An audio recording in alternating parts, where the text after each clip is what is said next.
Lulu mall ఉందో ఆ డీమార్ట్ ఉంది, మీకు బోలెడు మాల్స్ ఉన్నాయి కదా. సో అది సమస్య కాదు మనకు. మీకు ఇష్యూ అనుమతుల మీద కాదు వివాదం. అనుమతులు ఇవ్వడం తప్పేమీ కాదు. మా ప్రపంచంలో మార్కెట్ ప్రపంచవ్యాప్తంగా కొత్త మార్పులు వస్తున్నాయి. కానీ ప్రభుత్వ భూములు ఇప్పుడు విజయవాడలో ఇచ్చింది ఆర్టీసీ భూములు, విశాఖపట్నంలో ఇచ్చింది ప్రభుత్వ భూములు. ఏదైనా ఆర్టీసీ అయినా ప్రభుత్వ భూమే కదా.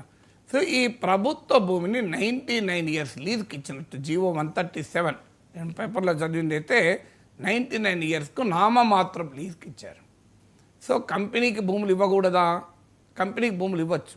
కానీ ఆ కంపెనీ ఏం చేస్తుంది? ఒక కంపెనీ పెట్టాలంటే ఎన్విరాన్మెంటల్ ఇంపాక్ట్ అసెస్మెంట్ అంటారు. ఇలాంటి మాల్స్కు economic impact assessment, social impact assessment ఈ రెండు చేశారా? మీరు కారు చౌకగా ప్రభుత్వాలు భూములు ఇస్తే land is a very precious resource.